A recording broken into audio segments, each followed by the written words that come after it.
વડોદરા જિલ્લા કલેક્ટર કચેરી પાસે ગટરનું ઢાંકણું તૂટેલી હાલતમાં જોવા મળતા વરસાદમાં જો પાણી ભરાય તો અકસ્માતની ભીતિ સેવાઈ હતી। વડોદરા શહેરના દિવાળીપુરા ખાતે આવેલ જિલ્લા કલેક્ટર કચેરી પાસે જ ગટરનું ઢાંકણું તૂટેલી હાલતમાં જોવા મળી રહ્યું છે। આ માર્ગ પર હજારો વાહન ચાલકો પસાર થતા હોય તો હાલ ચોમાસાની સિઝન ચાલી રહી છે અને આ માર્ગ પર પાણી ભરાય અને વાહન ચાલક તૂટેલ ગટરના ઢાંકણામાં ખાબકે અને અકસ્માત થાય તો જવાબદાર કોણ? આ કલેક્ટર કચેરી નેતા પદાધિકારીઓ સાથે કર્મચારીઓ કામ અર્થે આવતા હોય છે તો શું આ ગટરનું ઢાંકણું તૂટેલું હોય તેમના ધ્યાને આવ્યું જ નહીં હોય?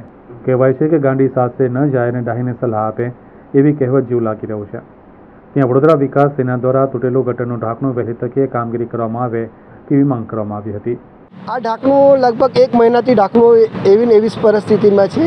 મેં જાતે 4 વખત કમ્પ્લેન કરી છે, કદાચ 2 વખત ઓનલાઈન કરી છે, 3 વખત ઓફિસમાં કીધું છે, છતાં પણ તંત્ર કોઈ લોકો કામ કરવા ઓફિસના લોકો કામ કરવા માગતા નથી અને ના છૂટકે હમણાં આજે અમે કલેક્ટરશ્રીને મળવા આવેલા તો જોયું તો એવી જ પરિસ્થિતિ છે।